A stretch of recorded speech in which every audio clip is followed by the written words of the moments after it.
Wyatt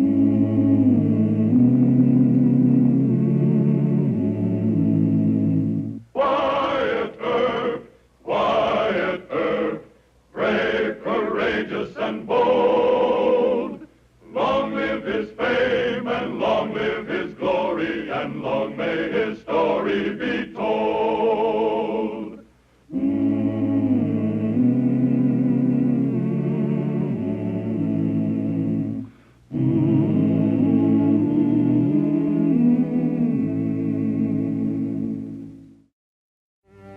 The killing of Skinner Smith, Lone Shark, Skinflint, and the most disliked man in Dodge City presented Marshal Earp with the strangest murder mystery of his career. Public opinion was all on the side of the murderer. People thought Skinner Smith deserved killing, and Wyatt found himself almost alone in his determination to solve the case. Well, we just want to see if Skinner's really dead. Too good to be true. Be a good sport, Mr. Gibbs. Let us in. Nope. Wyatt and Doc McCarty's in there. I got strict orders to keep all of you out. Now, why don't you move along? Get along. Well? Let's just say he died of heart failure. And good riddance. Doc? It was poison, wasn't it? I guess so. Well, this town loathed him. Skinner Smith had it coming. That's not for you or I to say. My job's to find out how he got that poison. Wyatt, can't you let it drop? Nope. All right. Here. I found it in his hand. Plug of chewing tobacco. The killer poison this? I suspect so. Just call it heart failure. Save a lot of trouble. You can't do that. You're the coroner. Is there any way of testing this for poison? Look, Wyatt. Smith was the meanest man in Dodge. If you do find the one responsible for this, he'll be a public hero. Why get involved? I'm willing to sign the death certificate. You just think you are. Look, I don't know anything good about Smith either. But murder's murder, and we're public officials. All right. It'll take me a half a day to test for poison. But as you say, I'm coroner, and I get paid $10 a month. You never signed a phony death certificate in your life. Now do your duty, coroner. All right, you folks move back and let the doctor. Stay back here. Hey, cut that out and go about your business. Loudmouth busybodies. Doc thinks he was poisoned. Strychnine? He's making an analysis. I hope it is strychnine. Got any idea who done it? No? But you take these pawn tickets and work on them, I'll work on the ledger. We got a list as clients. You want me to arrest everybody in town who admits they threatened they wanted to kill Skinner? No, Mr. Gibbs, but just try and find somebody that had a fight with him recently. Well, I'll have to arrest myself then. You? You want to hear some of the names I called Skinner? Not right now, Mr. Gibbs. Come on, let's go to work. All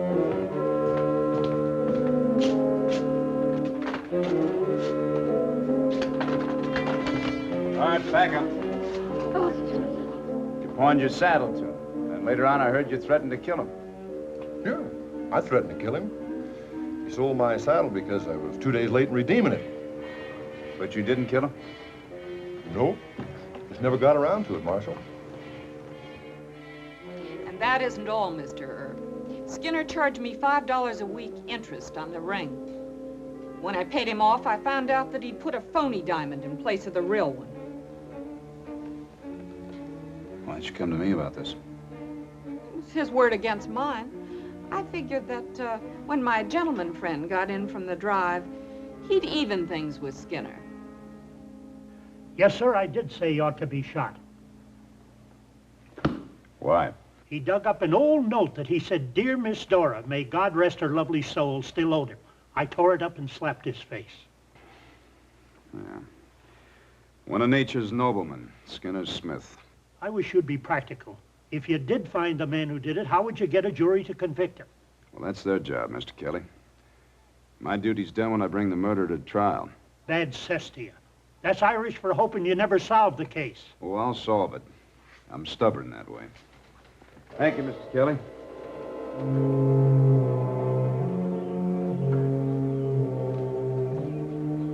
Honey, where's your buggy?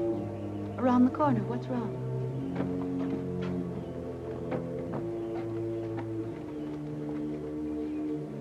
there's no one here, you can tell me now. I've saved enough money. Why don't we get married? That again. Yeah. Only this time, I've got to get out of town, Janie. Clark, you're not in any trouble at the bank, are you? No, of course not. It's... Well, I'm asking you to trust me, Janie. To marry me now, today. Clark, you know that's impossible. Grandpa had another spell with his heart this morning. Grandpa. It's always Grandpa. He hasn't much longer, Clark. I'm the only one he has to take care of him. I'm sorry. He doesn't think much of me, but I'm right fond of him. Well, I don't defend Grandpa. He has some notions that I ought to marry a soldier or a fighting marshal like Mr. Earp. Clark, I love you, but you're going to have to be patient and understand. All right. I'll try. Not here, please. You better get back inside.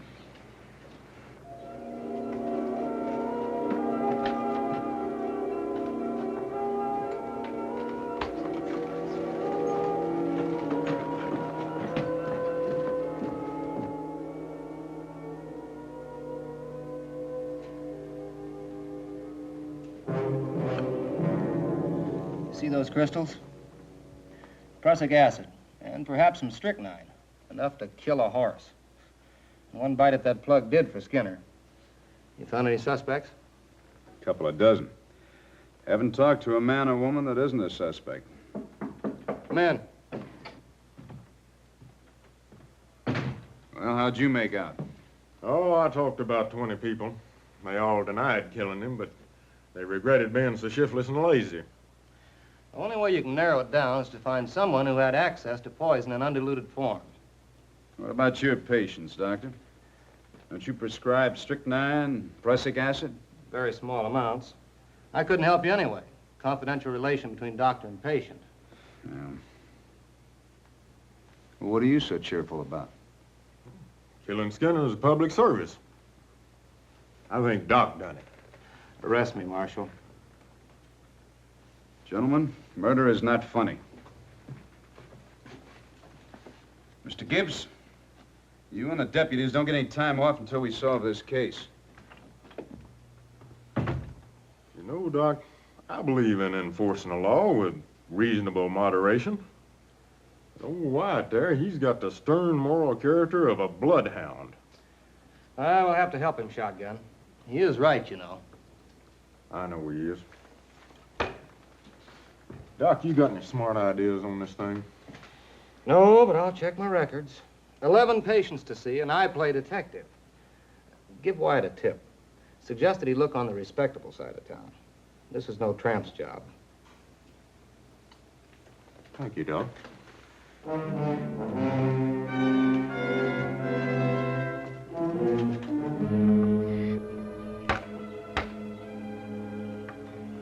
Grandfather, you stop that right now. You know Dr. McCarty told you not to do any work. Oh, I've been a hard-working man all my life, and now I can't even fix a little chair.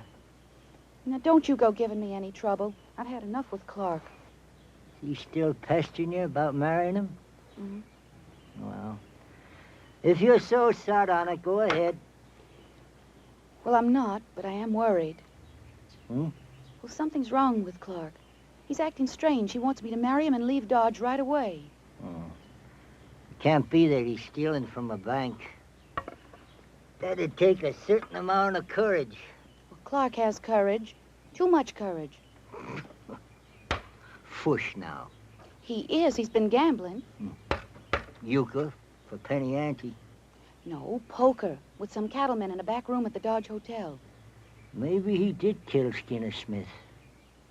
Grandpa, that's not a very nice joke. Nope. And I ain't a very nice old man. I wish Clark had killed him. I'd have more respect for the boy. Did you take your medicine today, Grandpa? McCarty's pap? Smell my breath. Oh, whiskey, Grandpa. So that's why you made that joke about Clark. I'm as high as a hoot owl. Oh, Grandpa. Ms. Rod Morris, $15. All right, here's some bigger ones back here.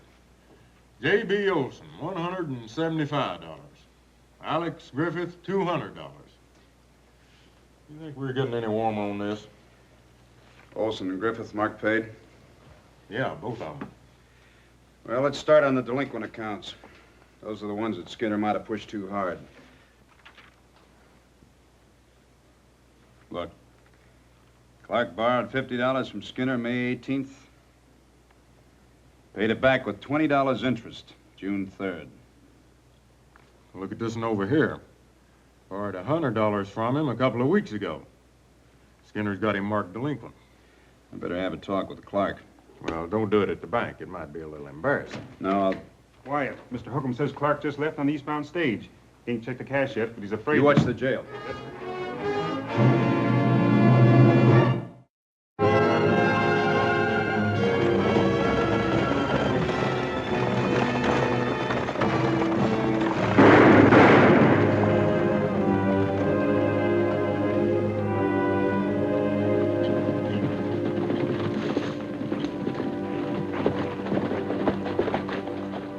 Howdy, Mr. Matthews. Mr. Matthews, the bank thinks you ought to postpone your trip for a few days. Thank you, Marshal. I told Mr. Holcomb I'd better wait. Mr. Casey, would you hand his bag down? Give it to our friend Shotgun there.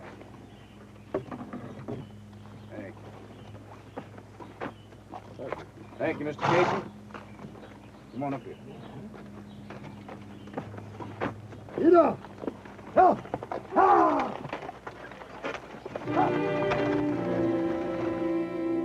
You lost a lot of money gambling? You couldn't go to the bank to borrow it where you work, so you borrowed it from Skinner Smith. Paid Skinner every dime I owe him, and with interest. Go on. Then he started blackmailing me. Threatened to tell my boss I'd been gambling. I didn't kill him. Well, I'm going to have to hold you. I know it. You better let me notify Miss Janey and Grandpa Logan. Oh, no, sir. Please. Well, they're going to find out about it anyway. You may need a lawyer. Do you think I killed him, Mr. Earp? Still haven't told me why you tried to run away. No, sir. I never will. Well, the law says you don't have to. Come on. Mr. Gibbs, I do feel you may need a lawyer. Mr. Gibbs, we're going to hold Mr. Matthews. Suspicion of murder. Put him in a cell by himself. Son, why don't you make a clean breast of the whole thing? Said all I'm going to say.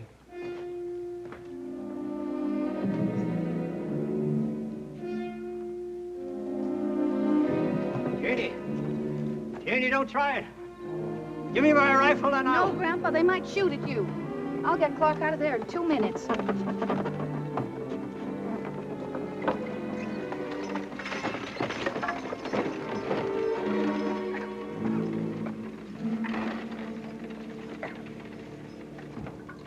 Hello, Wyatt. Hello, Doc. Well, you probably arrested the right man. Oh? Why do you say that? He was one of my patients. Under oath in a murder trial, I'd have to testify that he had access to poison. You missing any strychnine or prussic acid? I'm not under oath yet. Oh, I hate this business. Yeah, well, so do I. Maybe I can get him to confess. I'll have another try at it anyway. Thanks. You're so welcome.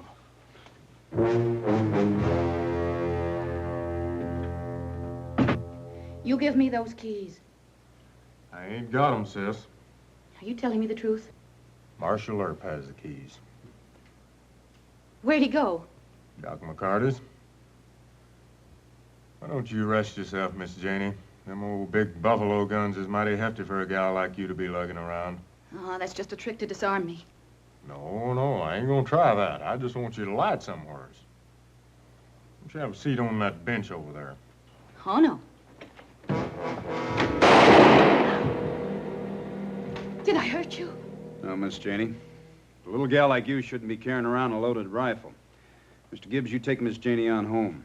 Tell her grandfather he can have his rifle back in the morning. Clark didn't do it. I know he didn't. Easy now, sis. You turn him loose. You can't make him confess to something he didn't do. Clark's going to need a lawyer, Miss Janey. You tell Grandpa Logan that. Come along, sis. Can't I even talk to him, please? Not now. In the morning. You shouldn't be a deacon in our church. You're heartless and cruel and mean. Pete, bring Mr. Matthews in here.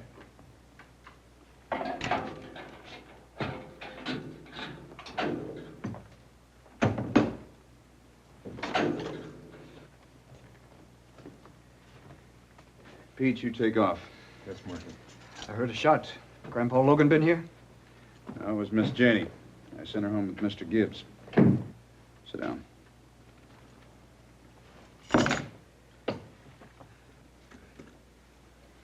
Mr. Matthews, I've advised the Logans to get you a lawyer. You had a very strong motive for killing Mr. Smith. I think I can prove you had access to poison. All right. You prove that. Why don't you tell me the whole story? I think Judge Tobin will be lenient. No, sir. You still don't want to tell me why you tried to run away, huh? Marshal, I've talked too much already. You trying to shield someone? Now, you just do what you have to do, Mr. Earp. Listen, why don't you confess and get this whole miserable business over with? I can promise you an easy sentence, maybe a parole. Judge Tobin will be here tomorrow. Look, what's the sense in forcing this to trial? Skinner Smith was a low-down, worthless character, but you put on me the burden of seeing that you're punished more than you should be. I don't expect you to consider my feelings, but what about Miss Janey? Don't you care about her? I'm sorry, Marshal. Can I go back to the cell now? All right. But you think about this. Grandfather, don't you even feel sorry for Clark? Sorry. I was beginning to admire the boy. You're what? Shotgun Gibbs says that he ain't confessed. That proves he's got real sand. Yep, I was wrong about Clark. Then you think he's guilty. Not the point at all, Janie. Grandfather, are you yourself? The point is that if Clark don't confess, they'll have to turn him loose. Even after they caught him running out of town? Don't signify, Janie.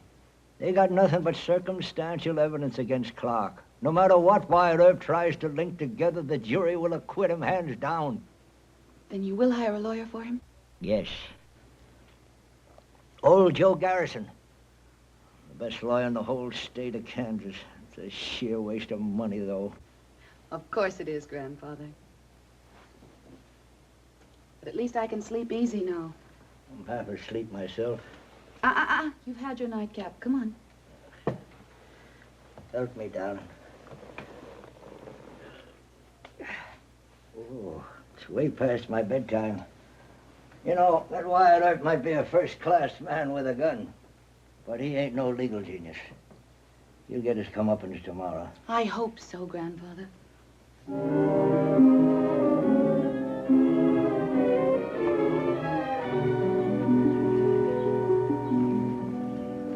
Well, morning, Judge. Howdy, Wyatt. I got a murder case for you. No? Well, who's the victim? Skinner Smith. That's logical. I warned Smith to leave Dodge months ago. Who killed him? Young fellow works over the bank, Clark Matthews. It's only circumstantial evidence, though. Well, let's go over and have breakfast and you tell me all about it, huh? Yes, sir. I link blackmail to the fact that Clark Matthews tried to run away. And the further fact that Doc McCarty admits that he had access to poison. Mm-hmm. So I'm going to have to ask you for a bench warrant charging Mr. Matthews with first-degree murder. Yes, I suppose you do. It's a sound circumstantial case, isn't it? If anyone but Skinner or Smith were the victim. You mean a jury may not convict? That's about it. Well, how about a change of venue to some other town? Well, I can't order that. Not unless you're willing to testify that the citizens of Dodge have made threats against you in the court. No, sir. Change of venue is customarily the right of the defendant, not the prosecution. Well, I have no case. Well, frankly, Wyatt, I don't even think you have the right suspect. How's that? Now, you suggested the possibility that Matthews was shielding someone. Hasn't it occurred to you that someone killed Smith to shield Matthews? Well, You said I could see Clark today. Yes, sir. Oh, I think you've met Judge Tobin? Yes, I have. How are you, sir? Fine, thank you. And how's your grandpa? Well, he's worse, I'm afraid. Oh, I'm sorry to hear that. Marshal Earp didn't help any when he arrested Clark. Grandfather had a very bad night. I had to send for Dr. McCarty. Wyatt, I'll arrange for Miss Jane to see young Matthews. I suggest that you go on over and pay a visit to Grandpa Logan. He's a wonderful old man, and I think you owe him that courtesy. Oh, yes, sir. I'll go right away. But don't you mention Skinner Smith. No, ma'am, I'll be careful.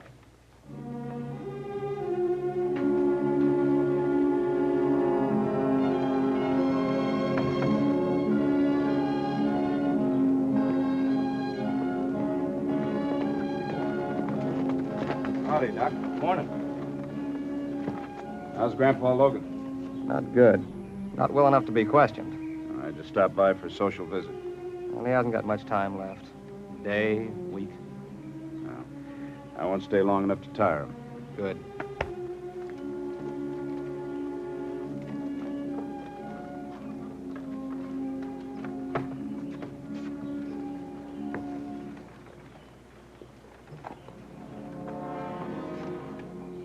Grandpa Logan?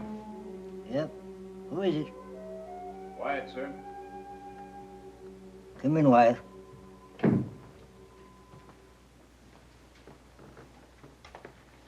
Howdy. Did you hang that boy yet? No, sir. Not yet. Well, I was afraid he'd confess. So I reckon I'd better tell. Read it.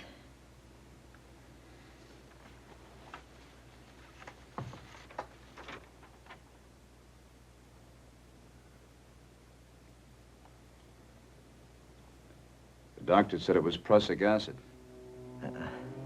Mostly strychnine. With some rattlesnake venom. Every time I went downtown, that Skinner would grub a chaw of tobacco from me. The other day I told him, take the whole thing. He took it. Yes, sir, he took the whole grub and chaw and tobacco. How'd you know Skinner was trying to blackmail young Matthews? No. That twisty skunk. He told me Clark had threatened him. I called that boy on the carpet, and I told him, you leave the killing to one who's poisoned coyotes and wolves. You fetch me my cane, Marshal. I'll go along with you. No, sir.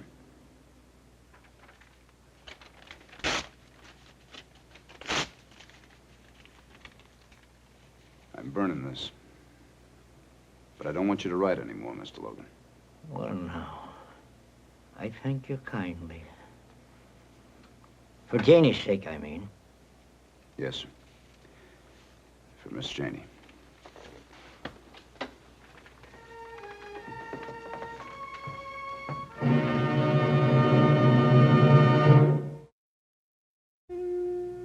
Shake hands with Mr. Earp. Thank you.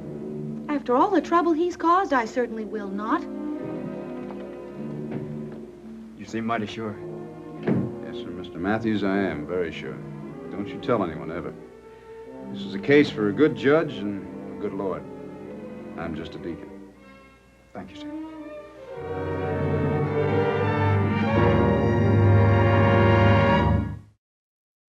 Well, he cleaned up the country, the old Wild West country. He made law and order prevail. And none can deny it, the legend of Wyatt forever will live on the trail. Oh, Wyatt Earp, Wyatt Earp, brave, courageous, and bold. Long live his fame, and long live his glory, and long may his story be told.